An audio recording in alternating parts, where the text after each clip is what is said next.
It's mixing. You're a star in my head.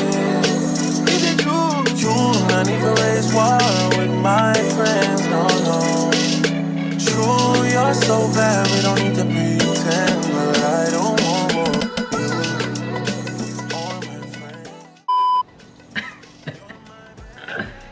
What's up, y'all? Welcome back to another video.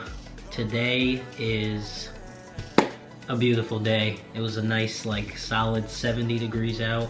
Couldn't ask for any better weather. Well, I'm in a good mood and I decided I wanted to film today. You were probably wondering what that intro was. I'm excited because I just rearranged my room. I still have yet to do a room tour for you guys, which I really need to do soon. And there's so much space right here because I got sick and tired when I would play video games having there be like little walk space between my bed and the TV, and my chair would not fit between the two, so I had to like sit off to the side. So I rearranged it to where the TV is way back there, so there's just so much room. The camera doesn't give it enough justice. I'm excited. I'll have to show you guys at some point. I know I keep saying it, but it's coming, it's coming. Before I get into today's video, my name's Kyle, aka Prince Kyle, don't forget it, and I have an Instagram as well as a TikTok where I share my female to male transition, as well as give tips to anybody that wants to hear about it. Without further ado, today I wanted to talk about things trans people don't really talk about. And I mean, they might talk about it, but I personally don't see a lot of videos discussing it. But none of the things I'm gonna list, like, I don't want to scare people away from transitioning if that's like what you want to do. It may not happen to certain people, but I just wanted to share it because these are things that I learned after transitioning, which I would have liked to know before transitioning. Not that I would have changed my mind about it, but it would have just been nice to know some of these things because I feel like as part of the trans community, even I'm guilty of it, but I only share, and I see a lot of people only share the super great things about transitioning and not so much the things that are kind of just pushed underneath the rug that nobody talks about, and I just think it's important to know about. So I'm just gonna run through a list of them, and if you do enjoy this video, I have a lot more that I could probably run through, so if you do enjoy it, then I'll be happy to do a part 2.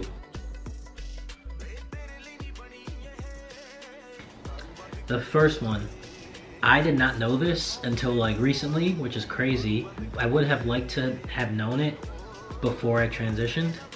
Trans men do not always lose their period. Yeah, I did not know this. I personally think that I am lucky because I did not like having a period, and my period did in fact go away. Like, it went away probably 7 months into my transition. And my doctor also told me that that was one of the things that should go away pretty much as soon as you start taking testosterone. But it wasn't until recently that I learned there are trans men who do not lose their period just from taking testosterone. You could take testosterone and still fully have a period, but the majority of people that I know who are transgender, female to male, they do in fact lose their period just from taking testosterone. Others, they never lose it, and then others don't lose it until they have their hysterectomy, which obviously gets rid of it because you're getting rid of the organs that make it happen in the first place. But yeah, so if you are thinking about starting testosterone, just be mindful and talk to your doctor. Ask them if it should go away. My doctor told me that when a trans man takes testosterone, that their period should in fact go away. But I've learned recently, again, there are people who still have a full-blown period. Some people just spot here and there, and then some people like me just don't have it at all. I haven't had any indication of any period in the past 5.5 years. I don't get cramps. I don't think I get cravings linked to it anymore. I don't get the same type of mood swings that are linked to it. And then I obviously don't bleed anymore. So yeah, mine is completely gone, but guess that's not the case for every single transgender man.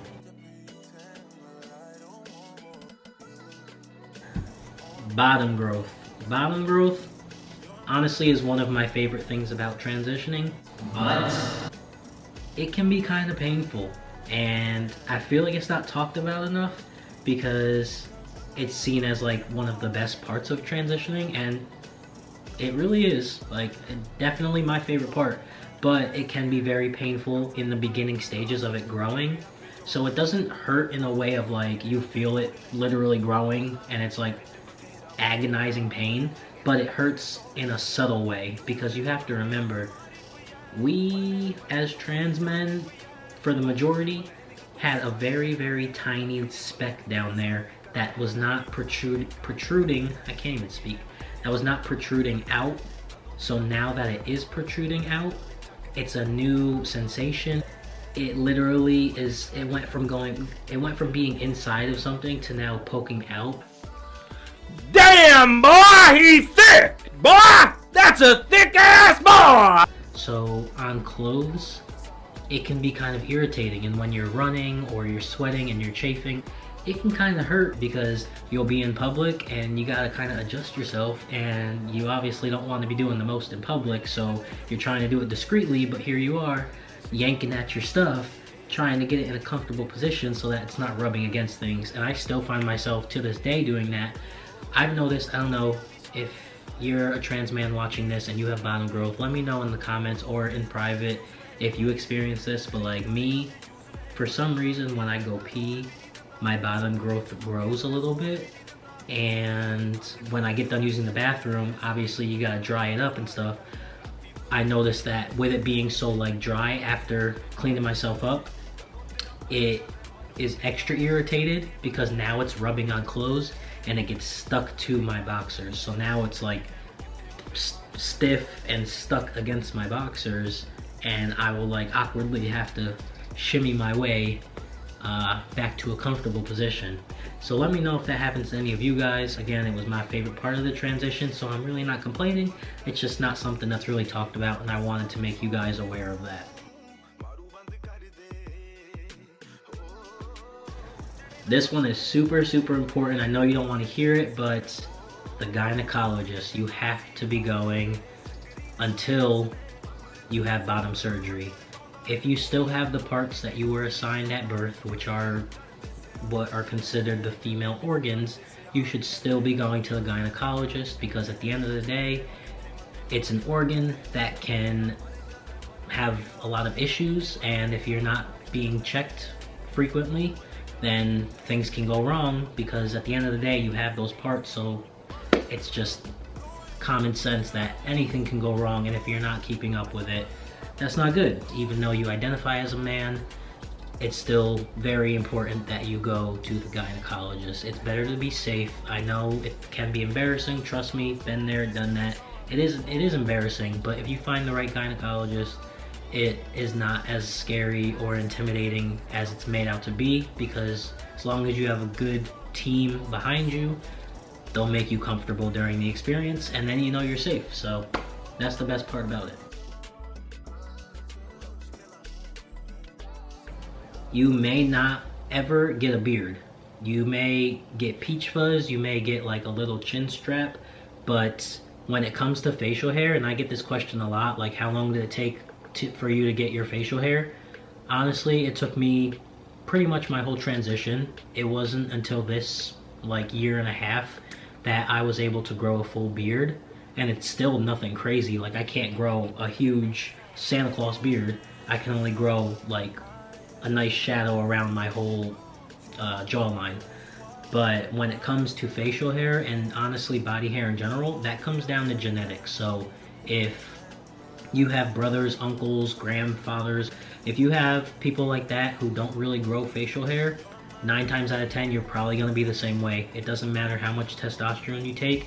At the end of the day, it has to do with your genetics. So just be mindful of that as well, because I didn't know that going on T. I didn't know that if your family background doesn't really have a lot of facial hair, 9 times out of 10 you probably won't have that much either, or vice versa. If your family history has a lot of facial hair, then you're probably gonna have a very, very hairy body. So yeah.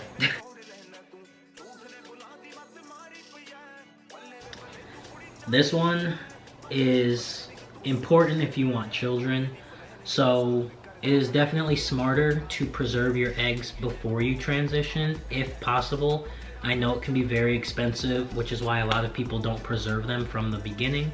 But if you can afford it or do have the family support to back you up and pay for it for you, then I would definitely recommend preserving your eggs before you transition, because although you can stop taking testosterone and let your cycle and everything start going back to normal, your eggs are its freshest when you have not transitioned. Once you transition and you start pumping testosterone through your body and you literally stop your period from happening, you are more so likely to kill or weaken your eggs. Now, your eggs are always like reproducing and stuff, and then when you stop taking testosterone and you restart your period, like, you are getting new eggs, but it's just, in the long run, you're better off preserving your eggs right from the start before you even get on testosterone and start kind of manipulating your body.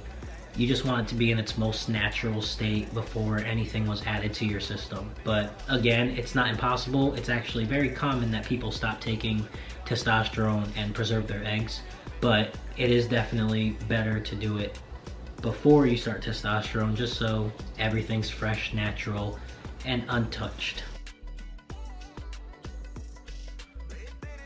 And lastly, this one, I like this one a lot because I had a hard time realizing this, but you can sit down going to the bathroom. I know most of us don't want to sit down going to the bathroom because, like, we want to feel the confidence of standing up at a urinal or going to the bathroom outside comfortably. But at the end of the day, if you are avoiding the bathroom because you either don't want to use an STP or you don't feel comfortable using your STP and you haven't had bottom surgery, it is okay to sit down. I promise you, nobody's worried about it. Nobody's thinking like, oh, why is that guy next to me sitting going pee? Like, nobody's thinking that hard, and if they are, then they've got some issues. But for the most part, 9 times out of 10, nobody's worried about your business. Like, just do what you gotta do, wash up, clean yourself, and get out. Like, nobody's paying attention to the next guy sitting down at the stall, or nobody's, you gotta think about it. We're all just going to the bathroom, so if anybody has time to process, like, oh, that guy's sitting down peeing, that guy's standing up, I think I hear that guy taking a dump. Like, if anyone's really processing all of this stuff, then I'm worried about them and why they care so much. So yeah, there's days where I still kind of get in my head about it and like wonder, like, oh, like, he can probably tell, like, I'm only going pee. I should probably sit a little bit longer so he thinks I'm taking a dump. But it's like, I'm just in there to pee. I can't be worried about if that person hears me. Like, if I gotta go, I gotta go, and that's it. It is what it is. I work in a male-dominant job, and I'm always in and out of the bathroom because I pee a lot because I drink a lot of water on my shift. So I'm always in and out peeing. And when I first started, I would like try and hold it, or if there was like too many people in the bathroom at one time, I would walk back out and like try and like pretend I was on the phone waiting to go back in there, and then I would go. And it's like, now I've been there for almost 2 years, and I'm at the point now where if I gotta go, I gots to go. I don't got time to worry about the next person. I'm in there to do what I gotta do and keep it pushing. So yeah, if you're worried about using the men's bathroom and like having to sit down, I promise you nobody's paying attention. It's mostly in our heads that people notice, but they ain't worried about it. They ain't worried about it, cuz they ain't worried about it. If you did enjoy this video though, I'm gonna wrap it up here. Please make sure to like, comment, subscribe. We are so close to 20,000 subscribers. I can't thank you guys enough. Like, this family is continuously growing, and I'm just getting better and better at posting content. If you have anything specific you want to see, feel free to comment down below. And again, if you enjoyed this video, I would be happy to make a part 2. I'll catch you guys in the next video. Peace.